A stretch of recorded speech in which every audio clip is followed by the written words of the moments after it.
uzatujyana mu ijuru. Reka dusenga Imana, dusengera umukozi w'Imana kugira ngo Imana nanone yongere imushoboze. Mu gitondo twahawe umugisha n'Uwiteka, nanone data yongere yigaragaze muri rino teraniro akoreye mu mugaragu we. Reka dusenge. Ubwo ndi bumusengere, nawe umusengere kandi usengere n'umutima wawe kugira ngo iri jambo rigire icyo rikora mu mutima wawe. Kadusenge. Mana yacu nziza, Mana y'icyubahiro, Mana y'agakiza kacu, Mana ishobora byose, Muremyi wa byose, akaba nawe wabibeshaho. Aya masaha muri iki gitondo turacyari imbere y'ubwiza bwawe. Waduhamagaye kubw'umugambi wawe, uturarika kubw'umugambi wawe. None twageze mu nzu y'imitsima, twageze aho uvuganira n'ubwoko bwawe, aho uhemurira imitima y'ubwoko bwawe, aho uhumuririza imitima y'ubwoko bwawe, aho ukiriza ibyaha n'indwara, aho dukuraho imivumo yose, aho twigishiriza neza kugira ngo tuba bigishwa nyakuri bawe Kristo. Turi imbere yawe, twariho tuvuga imbaraga zawe, imbaraga ziruta iz'abana b'abantu, imbaraga ziruta iz'amafaranga n'ubwenge buhanitse kuruta ubwabo.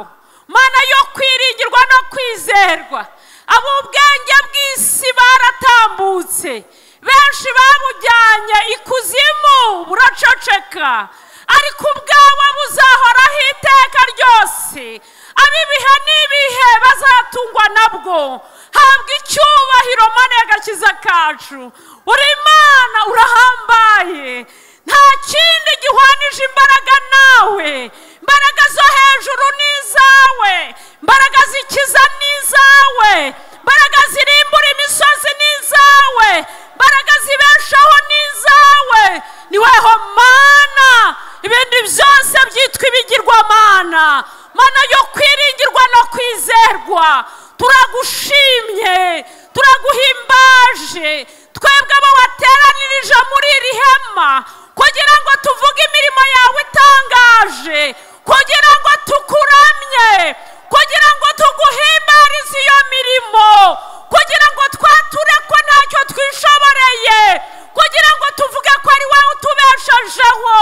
Mana turagushimye, zina ryawe niryubahwe na bose, amavi yose ace bugufi agupfukamire, kuko nta yindi Mana ihwanye nawe. Uragahora ku ngoma Mana yanjye, uragapfukamirwa uwera.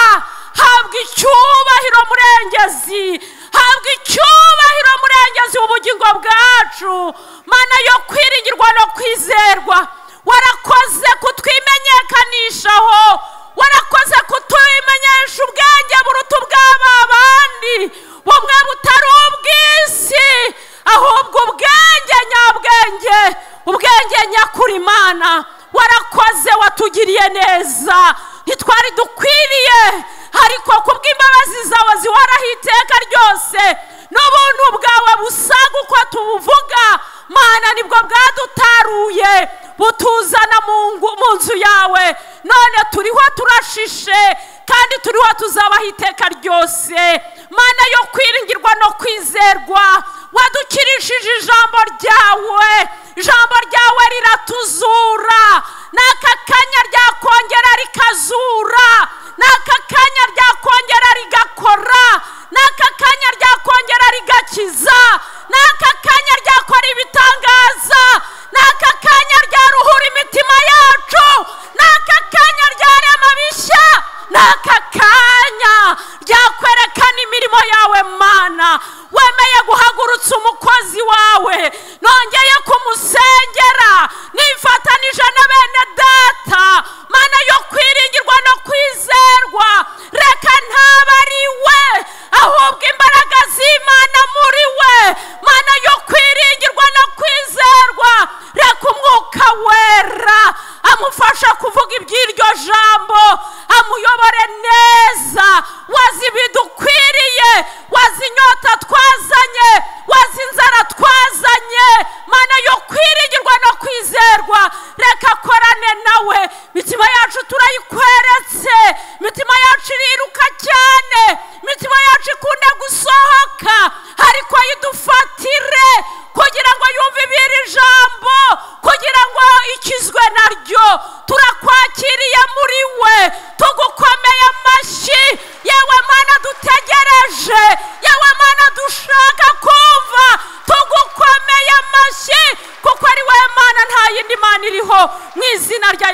Kristo wa Nazareti. Amina. Haleluya. Haleluya. Haleluya. Yesu ashimwe cyane. Nanjye ndashima Imana cyane ko yaturinze n'umuryango wanjye tukaba turi bazima. Izina ry'Imana nihabwe icyubahiro. Ndashima Imana rero ko yantunze inkoni kuri uyu munsi kugira ngo tuganire ijambo ryayo. Ndashimira n'umushumba mukuru wabyemeye Bishop kugira ngo dushobore kuvuga ubutumwa, kandi ndashimira n'abandi bashumba bose dukorana umurimo baba badusengeye. Uvuge ngo Imana ibahe umugisha. Namwe by'umwihariko ndabashimira ko mwaje mu nzu y'Imana.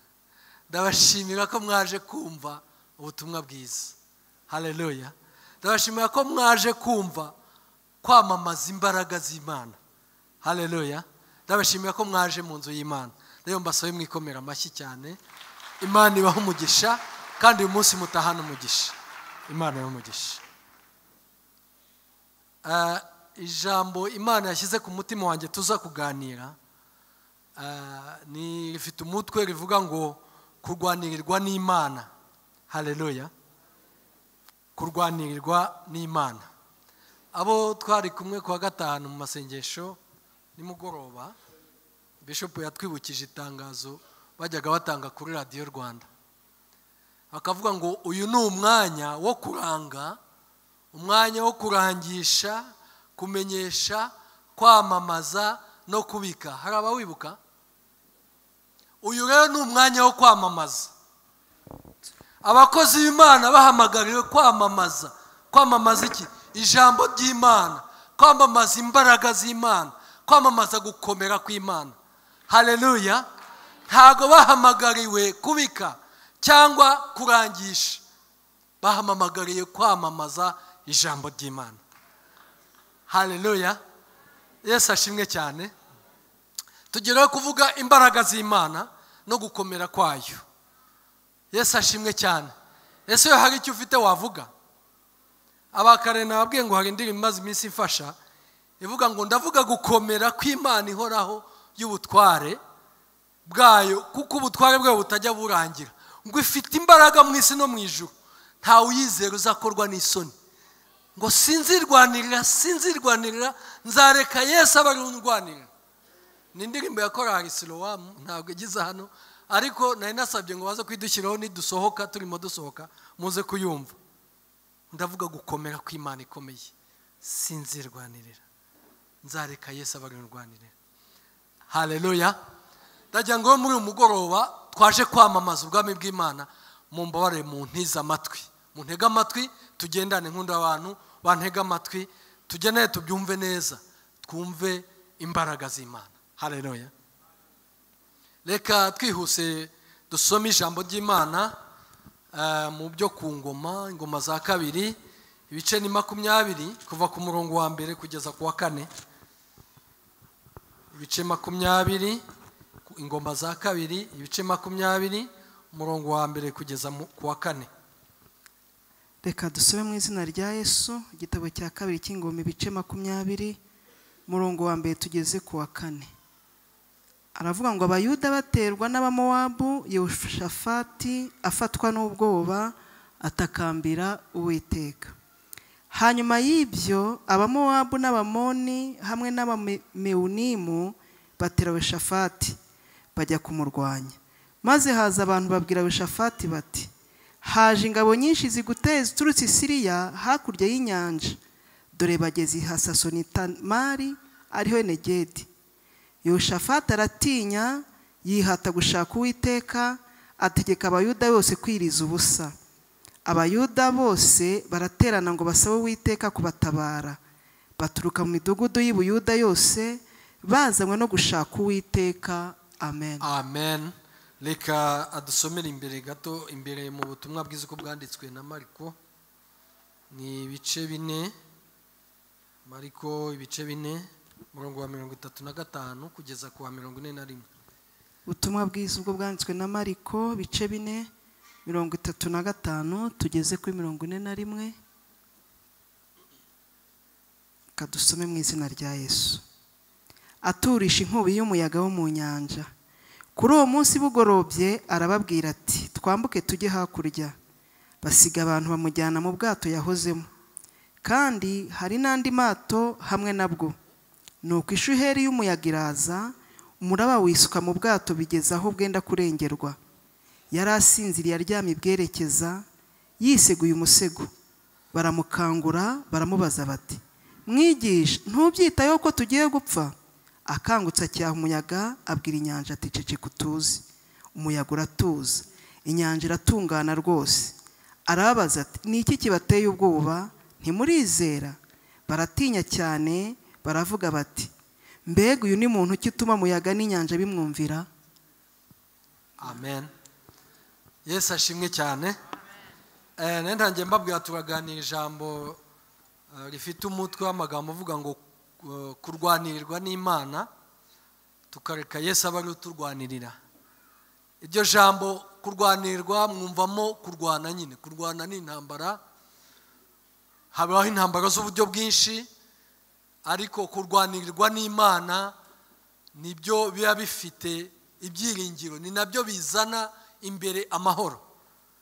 Hari ubwo ushobora kumva ko wakwirwanirira, ariko buri ushobora kwirwanirira imbere ugateza akaga, ugateza ibibazo imbere yawe.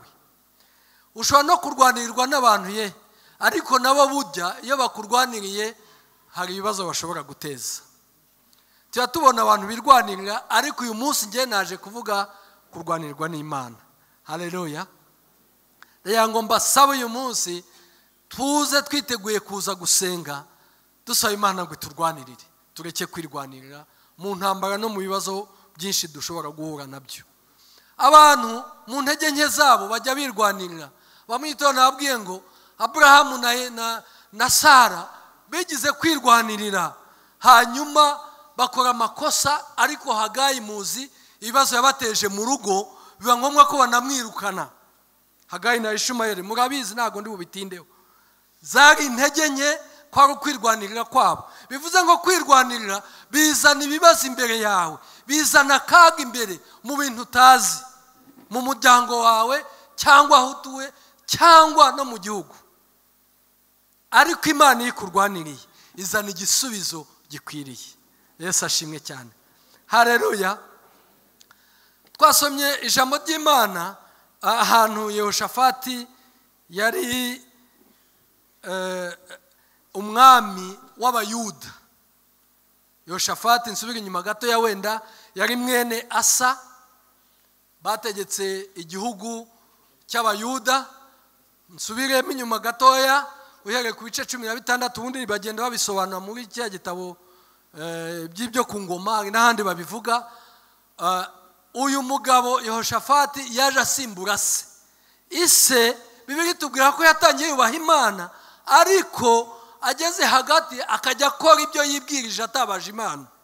Yagera imbere agatsindwa, kugeza ubwo Imana imugaya iramubwira ngo kubw'ibyo intambara zizahora mu rugo rwawe. Uyu ni se Asa.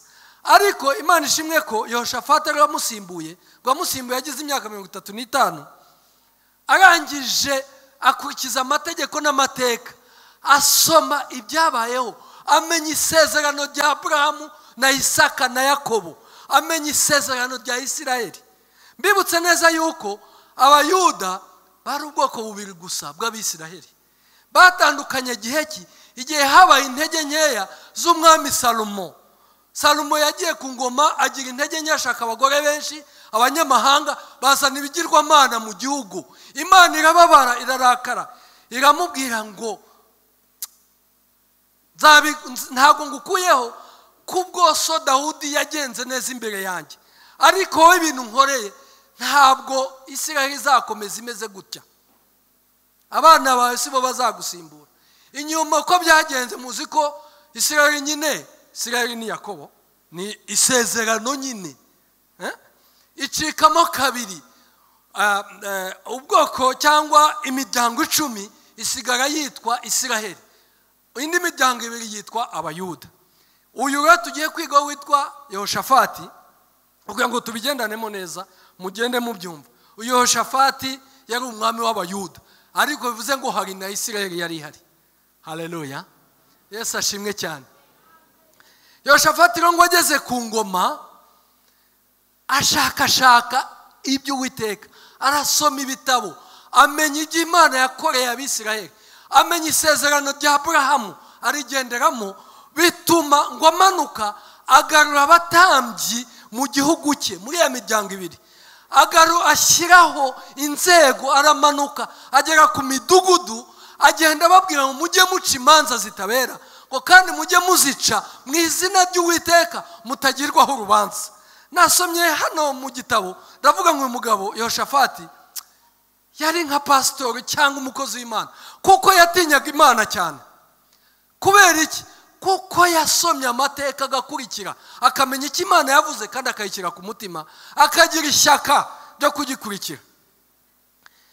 Ariko nyine abantu bagira intege nkeya. Umunsi umwe aza nawe ngo kujya gusura Ahabu.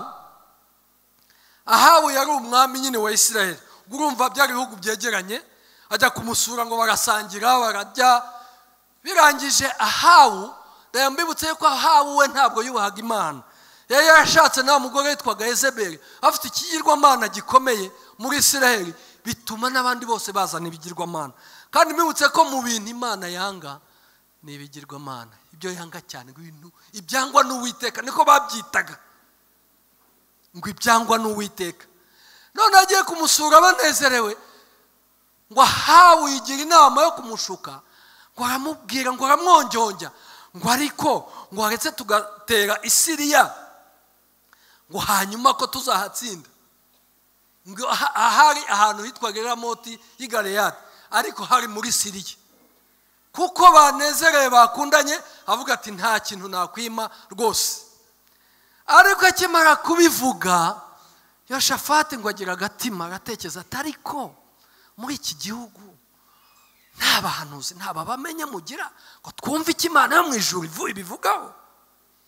Ahabu kuko yaramenyereye iby'Imana, araseka cyane, ati abahanuzi ndabifitiye, ati ndabibikiye mu mufuka, ati ndabibikiye. Bahamagaza abahanuzi 40 bose babicaza hariya, bahanurira umwami ibijyanye n'amarangamutima ye kubwo kumutinya. Hari abantu babo ngo bibikiye abahanuzi. Reka mbabwire, ujye utega amatwi wumva icyo Imana ishaka kuvuga kuruta iby'amarari yawe n'ibyo wifuza gukora. Kuko ibyo Imana ishaka kuvuga nibyo nyabyo, nikugira inama nzima. Niba ikubujije ikintu, kireke, cyihorere, wigira ubwoba, wowe kurikira icyo Imana yakubwiye. Ariko abahanuzi bose ngo 400 baravuga ngo mwami nimutere muzagaruka amahoro. Birangiye Yehoshafati ngo arabitegereza, kwa Mose ngo nta wundi muhanuzi usigaye koko. Aha baravuga ati hari umusigaye witwa Mikaya, ariko uwo muhanuzi amanura ibibi gusa, amanura ibyo ntashaka, nta nubwo mukunda. Atariko nawe niwamuhamagaze. Intumwa nyine irihuta ijya intumwa batumye ngo yageze iramubwira ngo Mikaya uramenye, umwami ugomba kumenya ibyo umuhanurira, n'umuhanurira ibibi kazi yako. Mikaya aravuga ngo nkuraye Uwiteka, ngo ndavuga icyo Imana iza kumbwira. Yesu ashimwe cyane, yarabimubwiye. Ariko Mikaya nawe hageze, ngira ngo bamuteye ubwoba. Hageze ngo arabareba, ngo araseka, avuga ngo mutere ngo muzagaruka amahoro. Ariko muri ako kanya niko Bibiliya ivuga, avuga ngo mwumve icyo Imana yambwiye. Ngo Imana yanyeretse ngo Abisirayeli bagaruka biruka badafite umwami, ngo basubira mu mago yabo. Ngo Imana irambwiye ngo ntabwo uzatera ngo ugaruka amahoro, uzagwayo. Noneho ngo umukuru babamenye n'abahanuzi ngo arasimbuka mu kubita urushyi, ngo kuko avuze ibyo umwami adashaka. N'umwami aravuga ngo bagufunge muri kasho, uzafungurwa uko ngarutse. Mikaya ngo aramubwira ngo nugaruka azaba atari Imana yavuganye nanjye. Yesu ashimwe cyane, haleluya. mwumva uko byagenze. Bwarakeye nyine bahita bajya ku rugamba, ariko Ahabu yari umunyabwenge cyane. Reka nkubwire, abantu batubaha Imana b'isi bafite ubwenge bw'isi bwinshi. Ashuka Yehoshafati ati wowe genda wambaye imyenda y'abami, ati njyewe ndagenda nishahisha, kuko bari bazi ko Isirayeli ariyo yateye. Bageze ku rugamba ngo umutware w'Abasiriya arababwira ngo mugende mufate abakomeye gusa, ngo bari bo mwica abandi mubareke. Urumva nyine umwami afite ukuntu yambaye. Bakibona babonye Yehoshafati kuko yambaye imyenda y'ubwami, barangije ngo bahita bamugeraho bagiye kumwica. Ngo Yehoshafati agira ubwoba bwinshi, arapfukama atabaza Imana yo mu ijuru. Ngo Imana yo mu ijuru iramwumva, iramutabara, arababwira ngo jye ntabwo ndi umwami wa Isirayeli. Ngo hanyuma ngo bamurebye ngo babona ntabwo ari umwami wa Isirayeli kuko bamwegereye, ariko n'Imana yabibatumye kuko undi bashobora no kumurasira kure. Hanyuma ngo bareka kumwica, ariko ngo umwe mu ngabo z'Abasiriya ngo afora umwambi, ngo niko biri tubwira ngo afora umwambi asa nk'uwikine, ngo afora umwambi uragenda ukubita mu gatuza ka Ahabu. Ahabu ngo arababara cyane, arababwira ngo bamusubize inyuma igare. Ngo bigeze nimugoroba Ahabu agwa ku rugamba. Umuhanuzi Mikayi ibyo yavuze biba birasohoye. Noneho inkuru nshaka kuza kubabwira nuko nshaka kuza kuvuga imbaraga z'Imana n'amasomo Yehoshafati yahafatiye. Yehoshafati ngo yagatashye, ageze mu rugo ngo hanyuma haza umuhanuzi Yehu ngo mwene Hanani, byanditse mu ngoma ibice 19 ku murongo wa 2. Ngo ahita musanganira, ngo aramubwira ngo wakabonye koko ujya kwifatanya n'abantu batubaha Imana, badakorera Imana, banga Imana. Niko yavuze ngo Imana yarakaye. Ngo yangije amubwira ngo ariko Imana imbwiye ko hari ibyiza ikuziho. Haleluya. Aharaho nawe waba warifatanyije n'abanyamahanga, n'abantu banga Imana. Kwifatanya n'abantu banga Imana ni icyaha. Imana ntabwo ibyishimira, ariko Imana yabonye ko hari ibyiza wakoze, ibona ko hari ibyiza yakoze, aramubwira ngo irakubabariye, ariko umenye ko Imana yaraka ngo niyo yagukijije bariya babisha. Yehoshafati ngo agaruka mu rugo, aca bugufi, arongera asubira mu murimo w'Imana, arongera agaruka gusura ya midugudu yarashyizeho, areba neza yuko birukanye ibigirwamana koko, areba neza ko bakurikiza amategeko n'amateka. Ngo agarura abatambyi mu nzu y'Imana, ngo bongera guha Imana icyubahiro muri Isirayeli, bongera guha Imana icyubahiro mu nzu y'Imana yubatse i Yerusalemu. Mbibutse neza yuko ya nzu Salomo yubatse, ya yindi yereje Imana, ya yindi yavugiyemo amagambo, ya yindi Imana yashaka ko Imana izahabwa icyubahiro, yari yubatse muri Isirayeli mu Yerusalemu aho Yehoshafati yategekaga. Ngo hanyuma basubizaho ibintu byose abishyira ku murongo, ngo arangije ngo Imana irongera iramwishimira, baba amahoro, ngo abantu bakamuzanira amaturo, ngo ndetse n'abanyamahanga bakamuzanira amaturo. Haleluya. Yesu ashimwe cyane. Ngo n'amahanga aramutinya. Reka nkubwire, iyo wakire se nk'umwami n'umukiza, ukirukana ibigirwamana, ukava mu bidafite umumaro, ugakurikiza icyo Imana ishaka, ukagira ishyaka ryo gukora icyo Imana ishaka, igitinyiro cy'Imana kikuzaho, abanyamahanga bakagutinya. Yesu ashimwe cyane. Yehoshafati nta bindi bidahambaye yakoze, abanyamahanga bahise bamutinya. Buriya nahawe Imana imvu yashaka kumwitiza nuko yamubonaga ko afite igitinyiro kandi ayobora imiryango ibiri gusa. Reka nkubwire, ntiwigaye ubutoya n'unini iyo upfa kuba uri kumwe n'Imana neza. Buriya abanyamahanga baragutinya nuko utabizi, niyo mpamvu bashaka kugushukashuka, ariko ntubyemere.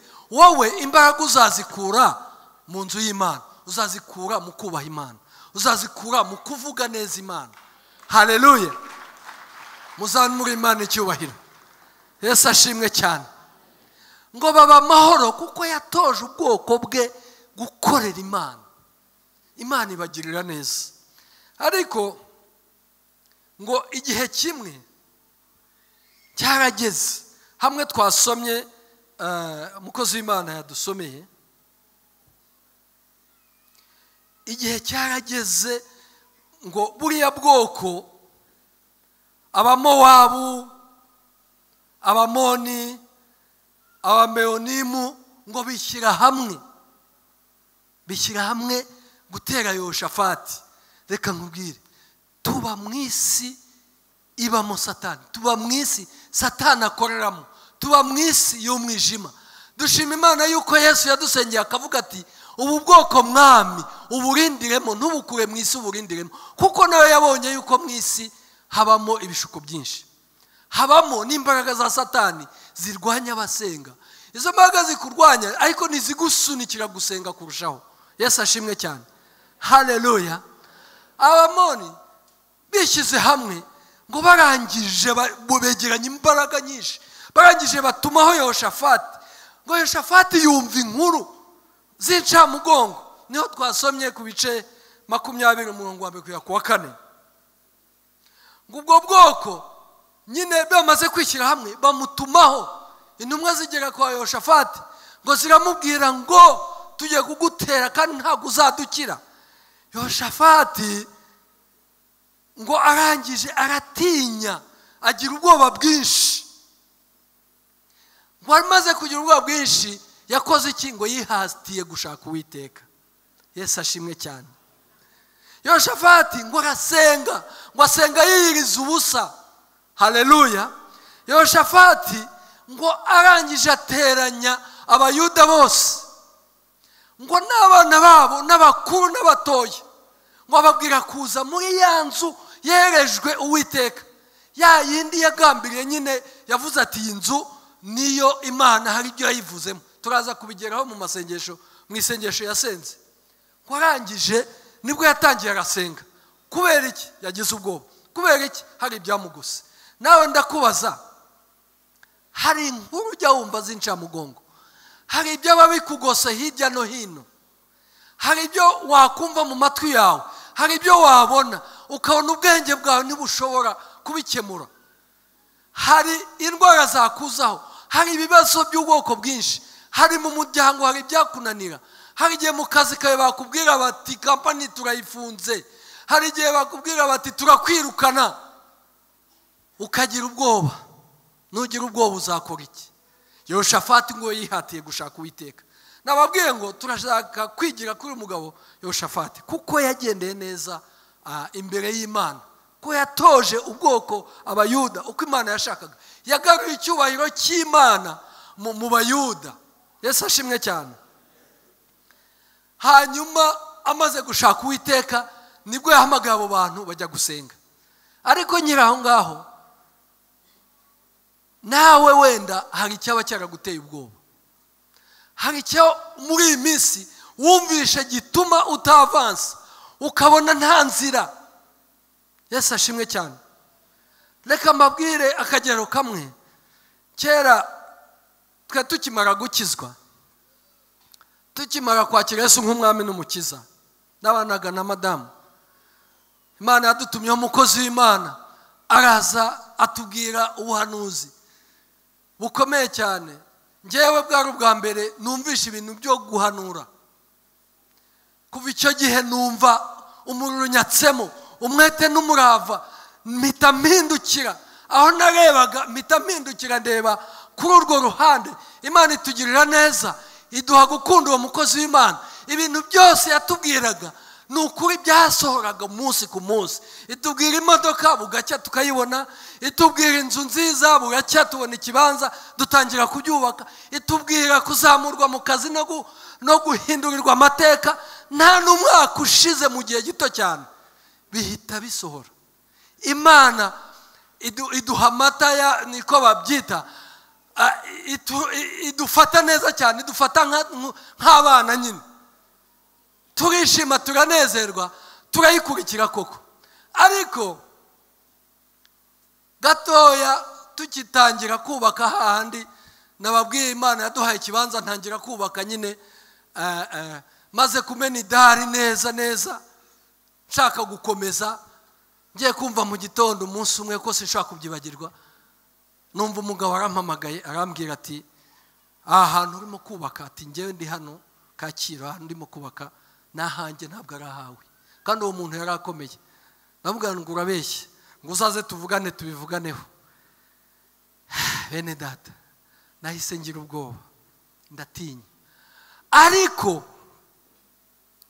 kuko twari mu bihe byo gusenga twari mu bihe byo gushakisha Imana cyane twarasenze twasengeye mu rusengero twasengeye ku misozi twasengeye mu buvumo twasengeye ahantu hose hashoboka icyo kijyanyezo cyamaze imyaka 2 n'igice ubwo urumva mu minsi mikeya uwo mugabo nta nubwo namwitabye ayambwiye ati ubwo utanyitabye yarongera ampamagara ati mu minsi mikeya uzabibona haje nyine imodoka n'abakozi baraza bahagarika abakozi bandika urwandiko avuga ngo kuraho ibi bintu byawe ahantu sahawe ubijyane nutabikora mu minsi 5 niko byanditse niko biba byanditse muzarebe neza abahuye n'urwo rwandiko hanyuma nutabikora tuzaza tubikureho tuye kubikujugunye narasenze bene data Yesu ashimwe cyane nawe iyo uhuye n'icyo kibazo wowe bigenze byatumye menya kwiyiriza kuko nari nkiri mu mata y'abana nzi ko hari abandi bantu biyiriza ku bwanjye bituma menya ko basengera mu misozi Yesu ashimwe cyane bituma nubaha abakozi b'Imana bahahandi kanyarira n'ahandi bituma uca bugufi ukamenya ahandi mu buvumo narahirukanse hose Yesu ashimwe cyane ariko icyo nkundira Imana iyo ubona ufite ishyaka ryo kuyishaka igihe kiragera hakaza ijwi ry'Imana igihe cyarageze nka nyuma y'imyaka 2 n'igice bigeze nka 2005 kandi byatangiye 2003 numva umuhanuzi haza umuhanuzi atubwira ati mwumve iki Imana yambwiye yari umudamu ndamwibuka sinshobora kubyibagirwa avuga ati nabonye kandi ntabwo yarazi ibyo bibazo twari dufite ati nabonye mujya imbere y'umuyobozi arangije mbona guhereje inkoni ati sinzi ikibazo ufitanye n'umuntu atari ko mbonye inkoni ari iyawe haleluya Yesu ashimwe cyane ibyo nijwi ry'ihumure rituruka ku Mana Yesu ashimwe cyane ijwi ryaje riduhumuriza ntabwo yarazi ibyo avuga ariko Imana twe twumvaga neza cyane kirimo kuvuga ko hagati aho urumva intambara nyinshi twagiyemo haleluya bwarakeye tugenda nyine hari habaye umunsi wo kwakira ibibazo by'abaturage umuyobozi akaza aho batanga ibyangombwa turica turamutegereza ndabyibuka ndi kumwe n'abantu bakomeye bafite bya etaje mu mujyi bari barabafungiye ngo nibuzuze amazu yabo hari 2005 babyibuka barafunze amaduka yose inzu ituzuye bose baje kubwira umuyobozi ngo dukemure ikibazo twicaye nk'ahariya ku gatebe umuyobozi arinjira arareba ati mwese ntago mbonana namwe ati sibye bariya nimo mvugana nabo haleluya ya nkoni wa muhanuzi yavuze atazi ibyo ari byo kwa kuboko byasezerano ry'Imana kandi mibutse neza yuko twari twahaguze Imana yahatwemereye ko tugomba kuhagura haleluya Yesu ashimwe cyane mu bibazo n'ibigeragezo niho twambarira imbaraga niho dukomerera kugira ngo uyu munsi tube tuvuga imbaraga zo gukomera ku Imana yacu twakurikiye haleluya Yesu ashimwe cyane kuko nyuma narigezeho nibaza Mana kuki waretse nkaca muri ya myaka yose abandi ko badahura na bino bibazo ariko Imana yagira ngo twambare imbaraga yagira ngo uvuge gukomera ku Imana yacu Yesu ashimwe cyane nawe ibibazo urimo gucamo nukugira ngo ivuge gukomera ku Imana nukugira ngo uhamye utinyuke kubihamya nukugira ngo ujye imbere y'umuntu utinyitse imbere yawe umubwire ngo hari Imana ishobora byose ngo hari Imana iri hejuru y'amahanga yose hari Imana ishobora kubirangiza Yesu ashimwe cyane haleluya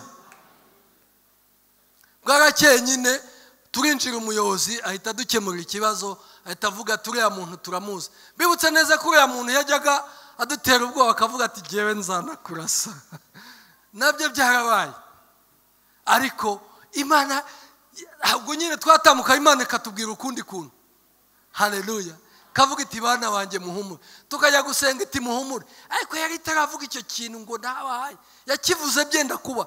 Reka mbabwire, niba utarumva n'ijwi ry'Imana, komeza utitirize, usenga uyizeye koko ijwi ry'Imana rizaza. Umuhanuzi azaza kubwire, natanaza uzumva ibihamanye n'umutima wawe, nutanabyumva uzarota, nutanahura nabyo uzahura n'umupagana kurangira inzira kandi ntacyo wamubwiye. Haleluya! Isaha nigera, kuko hari Imana ishaka kugushyitsa, hari ishaka kugugeza, hari ubutware, hari imbaraga ishaka kukwambika. Haleluya! Yesu ashimwe cyane. Amena. Yoshafati rero tugarutse, ubwo byararangiye nyine, nyuma narubatse birarangiye, hashize imyaka myinshi byararangiye. Ndashima Imana yo mu ijuru, nawe kandi igiye kubigukorera muri uyu mwanya. Yoshafati amaze guterwa n'ubwo bwoba, ahamagara nyine abayuda.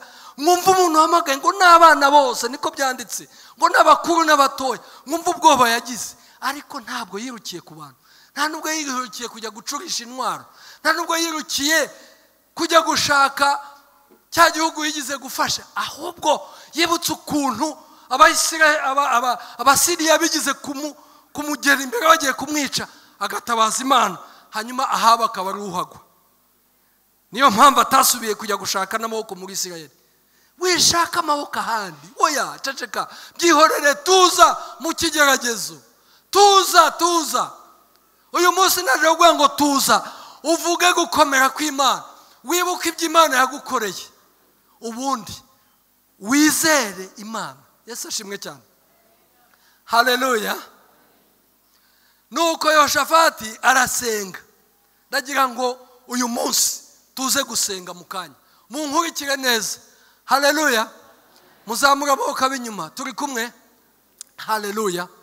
Twaje gusenga mu nzu y'Imana, hari icyo Imana yayivuzeho. Nubwo yabivuze udahari, wowe ukurikira ibyo abakuru bakubanjirije bavuga gusa, nta kindi, wowe wizera Imana. Yoshafati niko yabigenje, yarasenze n'abo bantu bose bari kumwe. Reka Pastor Asumuta dufashe tugende gakeya, nawe niyo wagera mu rugo ukomeze usome iryo sengesho, wumva ukuntu Yoshafati yasenze. Mu Ngoma za kabiri ibice 20, ni hepfo gatoya, ibice 5 na 6, turagenda gahoro gahoro. 5 na 6, kadusoma umurongo wa 5 na 6 mu izina rya Yesu. Yoshafati ahagarara mu iteraniro ry'abayuda n'ab'i Yerusalemu, yari mu nzu y'Uwiteka imbere y'urugo rushya, arasenga ati, Uwiteka Mana y'abasogokuruza bacu, ese si we Mana yo mu ijuru, kandi si wowe utegeka abami bose b'abanyamahanga? Mu kuboko kwawe harimo ububasha n'imbaraga, bituma ntawe gutanga imbere. Amen. Haleluya! Yoshafati avuga gukomera kw'Imana. Wowe iyo usenga uvuga gute? Uratangira ukavuga ngo Mana, ngo abandi wabahaye ibintu, ngo njye nta kintu wamaye. Niko utangira uvuga kweri? Na hahandi yagukijije, n'ababagambanye yakurinze, na za gisida yakurinze, na kwa gupfa wagomba gupfa, abandi bayigiye wowe urasigara. Ariko yatangiye avuga gukomera kw'Imana yo mu isi no mu ijuru. Haleluya! Nawe uyu munsi nusenga utangira uvuga gukomera kw'Imana yo mu isi no mu ijuru. Haleluya! Atanya avuga mu kuboko kwawe harimo imbaraga. Turavuga gukomera kw'imbaraga.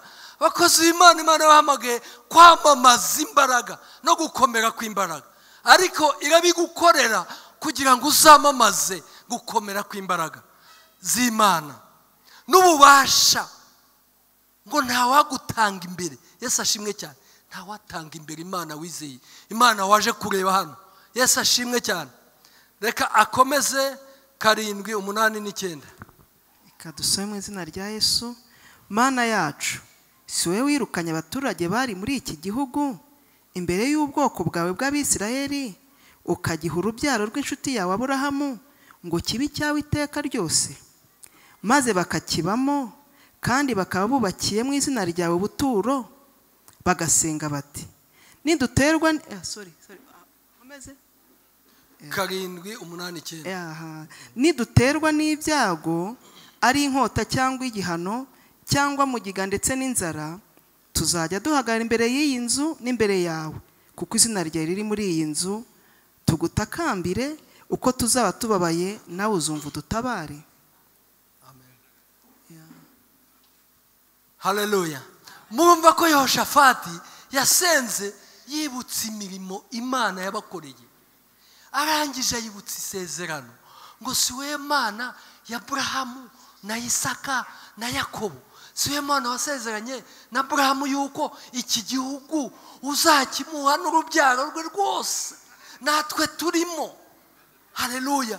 Si we Mana watumye hano i Yerusalemu hubakwa iyi nzu kugira ngo umuntu uzazi muri iyi nzu yaba yarwaye, yaba yatewe na mugiga, yaba ari no mu gihano, yaba yatewe n'ibyago, kuzaza nawe ukamutabara.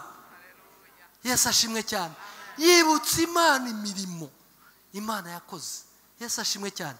Wowe se yuhuye n'ikibazo usenga gute? Wibutse Imana imirimo yagukoreye, wibutsa Imana imirimo hamwe yagutambukishije, wibutse Imana imirimo bya bindi yaguhaye, rwa rugero cya kigero yakugejeho. Ese unayibutsa n'agakiza yaguhaye? Yesu ashimwe cyane. Sinzi ikibazo waba ufite, yaba inzara, yaba ugifite mu rugo, yaba urubyaro, yaba n'uwo mwubakanye ye mutabyumva kimwe, we kigeze imbere y'Imana. Uyu munsi nabwe ngo turasenga nka Yehoshafati. Umbabare umfashe tugendane dusenge nka Yehoshafati, urebe ko ikibazo Imana itakirangiza. Haleluya.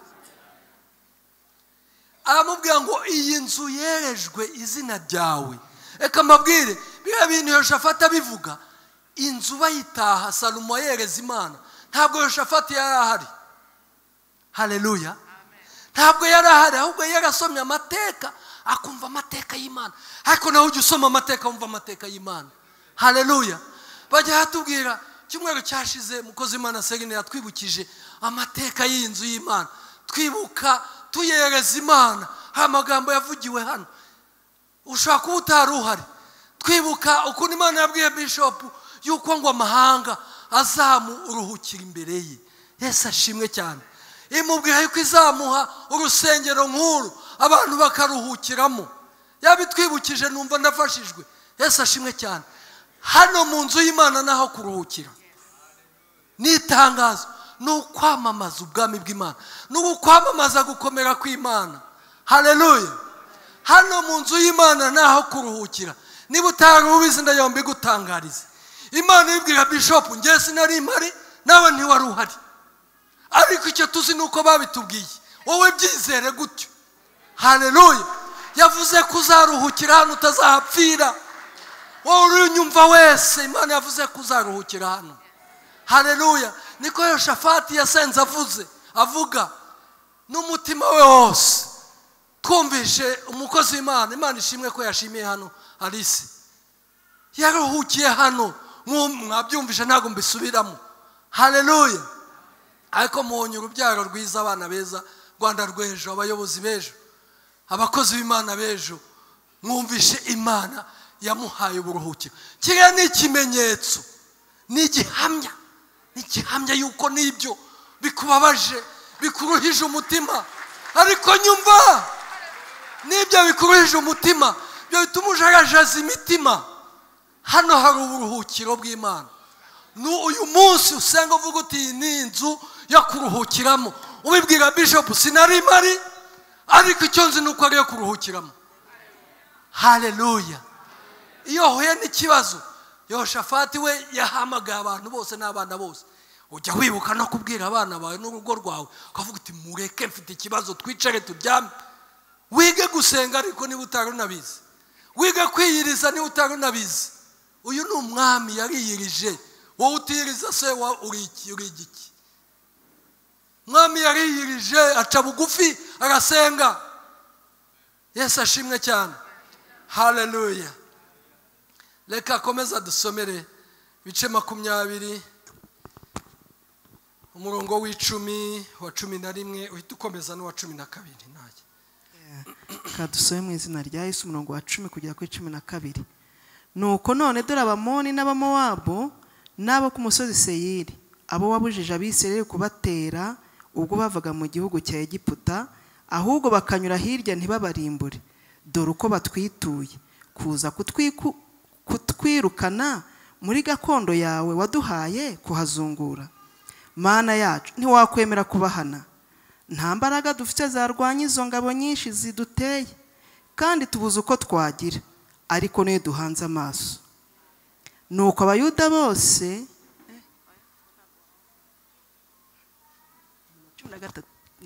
12 wayisomye. Okay, Imana igumugisha. Mwumvisha neza ko hangaha Yehoshafati yerekanye ikibazo, abwira ikibazo Imana. Erega icyo kibazo ufite muri urimo gusenga kibwira Imana, kibwira uko kimeze. We yatangiye ababwira ati bareba moni, ntabwo ari wowe watubujije kubarimbura igihe bambukaga muri Egiputa, none nibo bagarutse kutwica no kuza kudutera ubwoba gutya. Arakibutsa ati kandi twabikoze kubwo kukumvira Imana. Nawe byashoboka yuko hari nk'umuntu wagiriye neza, hari nk'umuntu wanze kugirana kubwo kubaha Imana, none ugahindukira ukabona n'urimo kukurwanya, n'urimo kugutera, n'urimo guteza ibibazo. Icara ubibwira ibyo nabyo bibwira Imana. Imana irabyumvira aza kubisubiza. Haleluya, Yesu ashimwe cyane. Yehoshafati kuri 12 yemeye intege nkeya ze, maze ahanga amaso Uwiteka. Haleluya. Nujya usenga jya wemera intege nkeya, ariko niba ushoboye kubyikorera rwose go genda. Ariko hano mu kibazo wumva ufite imbere yawe, wowe emera intege nkeya zawe. Yehoshafati yaciye bugufi abwira Imana yuko ntacyo ashoboye, ntacyo ubwoko bwe ntacyo abayuda bashoboye muri uwo mwanya. Arangije aca bugufi avuga ati ni we duhanze amaso. Ubwira Imana ngo ni we mpanze amaso Mana. Ubwira Imana uti hano mu nzu yawe wavuze kuzatabara, niyo twaba twararenganyijwe, niyo twaba turi mu gihano, niyo twaba, ni we duhanze amaso.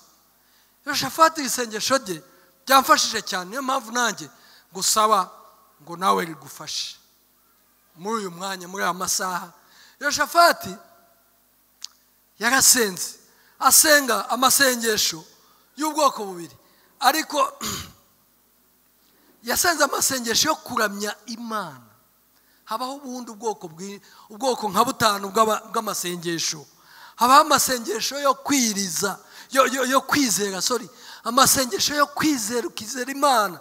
Hakaba amasengesho yo gusaba, ugasaba Imana gusa. Hakaba amasengesho yo gushima, hakaba amasengesho yo kuramya, hakaba amasengesho yo kwinginga, gutakamba, gutabaza. Yehoshafati yasenze amasengesho yo kuramya Imana, yo kwibwira ngo urera, urakomeye, urahambaye. Amasengesho yo kwibutsa imbaraga zayo n'amasezerano yayo. Arangije asenga amasengesho yo kwinginga, ayibwira yuko we ntacyo ashoboye kandi ari umwami. Maze hepfo iyo ukomeje gusoma ngo Imana ihagurutse umuhanuzi, ngo hagati mu iteraniro barimo basenga, ngo umuhanuzi Yezayeli warahaguruka avuga ngo nimwumve Bayuda mwese mwe, ngo nawe Yehoshafati umwami, ngo Imana yavuze ngo mwitinya, ngo ntimukuke umutima. Yesu ashimwe cyane. Abakozi b'Imana bahamagaye kwamamaza ijambo ry'Imana no kubwira abantu kudatinya, kuko Imana ije kuvuga ngo witinya. Nawe ndakuvuga ngo uyu munsi witinya, witinya ziriya ngabo zikugose, witinya ubunini bw'ikibazo, witinya ko nta nzira wacamo, witinya. Izere gusa, ngo nimwizere Imana. Yesu ashimwe cyane. Ngo urugamba ntabwo ari urwanyu. Reka nkubwire, uyu munsi utandukanye n'indi minsi. Urugamba uriho si urwawe, urugamba ni urw'Uwiteka. Haleluya. Urugamba si urwanyu, ni urw'Uwiteka. Aravuga ngo muzamanuke mwebwe mwireme inteko gusa, nta kindi. Yehoshafati kuko yari ari mu mwuka, yari mu mbaraga z'Imana, yabyumvishe kabiri. Bwarakeye ngo bamanuka mu kibaya. Bageze mu kibaya ngo bireme inteko nk'uko umuhanuzi Yezayeli yababwiye. Barangije Yehoshafati Imana iramusofura, iramubwira ngo bashyire mu magurupe baririmbe gukomera kw'Imana gusa. Yesu ashimwe cyane. Haleluya. Mu kibazo gikomeye ririmba gukomera kw'Imana, yibutsa imirimo yayo. Yesu ashimwe cyane. Haleluya. Uvuge iyawe yagukoreye, uvuge n'isezerano rya Aburahamu, n'isezerano rya Bishop na ryongeremo ariko ntacyo bitwaye. Yesu ashimwe cyane. Haleluya. Ubundi wizere gusa, Imana iraza kubikora. Amena. Uzi ukuntu byagenze? Za ngabo z'ubwoko butatu zose ngo zarateye, nk'uko bimeze zarateye, humura bazatera, ariko Imana yabwiye ngo ntimugire ubwoba, mutinye. Amen. Ngo zarateye zirangije, hari abo zabanje kwica kuko Imana ashaka ko zibica, ngo zirangije Imana ibacamo igikuba. Icyo kintu igikuba sinzi ukuntu kimeze, ariko icyabaye nuko ngo bahindukiranye bakicana bakamarana, ngo ntihagire n'umuntu n'umwe usigara. Naho abayuda bari barimo kuririmba ngo urera urera urakiranuka, ubwami bwawe nibuze, icyubahiro cyawe kibe mu bakwizeye n'abagushatse, twebwe abayuda n'umwami wacu Yoshafati ndetse n'umuhanuzi. Nibyo bivugiraga gusa. Hanyuma bagiye kumva bumva cwe nta kigikoma, ngo barirukanka bajya kureba uko byagenze, ngo basanga ingabo zicanye, ngo nta n'umwe, nta ngabo n'imwe yasigaye, baricanye ubwabo. Ngo icyabaye nuko bamaze iminsi 3 barimo bafata iminyago, bafata intwaro bari bafite, bafata ubutunzi bari bibitseho, bafata ibintu. Bamaze iminsi 3. Uhera icyo gihe iki gihugu cy'Ubuyuda ngo cyagize amahoro kuri uyu mwami, nta yindi ntambara yongeye kuhaba. Icyo nkundira Imana iyo wayizeye, nta ntambara izagaruka imbere. Ibyo ni iby'agahe gatoya, byihanganire, byambariremo imbaraga, bifatiremo gukomera. Yesu ashimwe cyane. Imana uyu munsi yiteguye kugukorera ikintu nk'icyo. Yesu ashimwe cyane. Haleluya. Twasomye hirya gatoya turimo tugana ku musozo mu butumwa bwiza uko bwanditswe na Mariko, aho Yesu yari arimo avuga ubutumwa, avuga yamamaza gukomera kw'Imana. Arangije bigeze ku mugoroba bamushyira mu bwato batashye, ngo kuko urabyumva umuntu wambaye umubiri arananirwa arasinzira, ariko ngo yaryamye muri ubwo bwato ngo yerekeye bwerekeza. Ngo nasobanukiwe neza ko Yesu buriya aryamye aho ikibazo gituruka, aryamye bwerekeza. Hanyuma ngo bamutwaye bageze mu bwato bagenda, kandi baribuka neza ibitangaza n'ibimenyetso yakoze, babonye ubutware n'ubushobozi afite, ariko araryama arasinzira, bagira ngo yasinziriye koko. Umuyaga ngo uraza ukomeye cyane, urahuha, bagira umuraba mwinshi, ngo noneho baterwa ubwoba burenze kuruta ubwo bari basanzwe bagira. Barangije bayorwa icyo gukora, niko kumukangura. Reka nkubwire, uwo muyaga uza, buriya Imana yaremye umuyaga kugira ngo ihuhe ibibabi bishaje bikonsoma gusa. Umuyaga ubundi nuza wowe humura, ntabwo uzakora ku isezerano ryawe. Ariko baramukanguye n'ubwoba bwinshi. Yesu ngo arakanguka, ngo arangije areba umuyaga umuraba, arawucyaha ngo ceceka. Niko twasomye ngo ceceka. Ndagiye nkubwire ngo nawe uvugira ijambo ngo umuraba ceceka. Bivugeze vuga ngo ceceka, ibibazo ceceka, ibituri imbere ceceka. Yesu ashimwe cyane. Tuza muraba, tuza, ubwoko butambuke. Yesu ngo avuga ngo ceceka, arangije ababwira kwizera. Abwira ati kuki mutizera? Kweri kuki mutizera? Mwibuke neza na Yoshafati bamaze kugera muri cya kibaya nababwiye, ngo yarababwiye ngo nimwizere Imana, ngo n'umuhanuzi wayo ibyo yavuze. Na Yesu arababwira ngo nimwizere, nanjye ndavuga ngo nimwizere Imana. Mwizere Imana yavugiye aha ko izabaruhurira. Mwizere, ni ikibazo cy'igihe gusa, time ni ikibazo cy'igihe. Wowe wizere Imana yakubwiye ko izakuruhura gusa. Haleluya. Umuraba uratuza, abantu baratangara.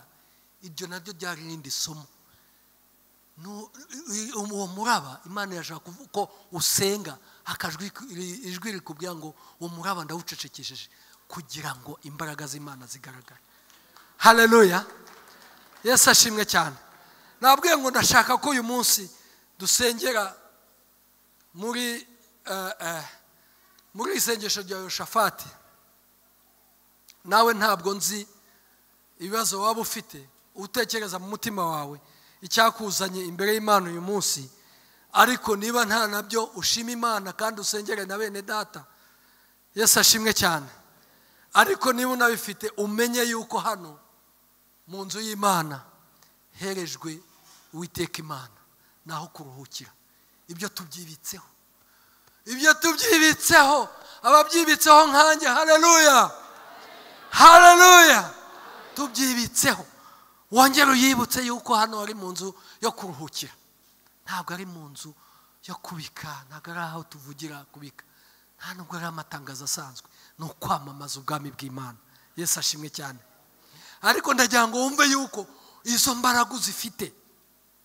Abantu bakijijwe bakirese umwami n'umukiza, izo mbaraga urazifite. Umukozi w'Imana Pawulo yandikiye Abakorento Abakorento ba kabiri ibice 10 umurongo wa 3 n'uwa 4, arimo abibutsa imbaraga. Ndagira ngo ucaginge wibutse imbaraga. Batwigije ubushize ukuntu abasirikare iyo bari muri morale bavuga ati tuzabacicuma, bumva bashyiramo imbaraga. Nawe umva yuko icyo kibazo ari ubusa imbere yawe, ariko ubanze wumve icyo uri cyo. Reka umukozi w'Imana dufashe gusoma Abakorento ba kabiri ibice 10 umurongo wa 3 kugeza ku wa 6. Reka dusome mu izina rya Yesu. Igitabo cya kane cy'Abakorinto ibice 10 umurongo wa 3 tugeze ku wa 6. Nubwo tugenda dufite umubiri w'umuntu, ntiturwana mu buryo bw'abantu. Haleluya. Kuko intwaro z'intambara yacu atari iz'abantu, ahubwo imbere y'Imana zigira imbaraga zo gusenya ibihome.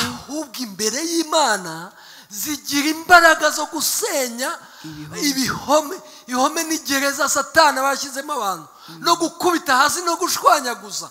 Yesu ashimwe cyane.